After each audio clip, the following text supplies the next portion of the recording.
ہم میں سے کون ہے جو امن نہیں چاہتا؟ اس لیے اس امید کے ساتھ کہ گلوبل پیس انڈیکس کی فہرست میں زیادہ سے زیادہ ممالک اپنا نام درج کرے، اور خاص طور سے وہ ممالک جہاں ہم اور آپ رہتے ہیں۔ BBC reads.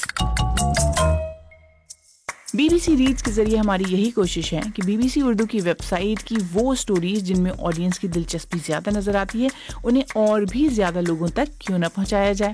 تو ہم پڑھیں اور آپ سنیے، اور اپنے دوستوں اور ساتھیوں کو بھی سنائیے۔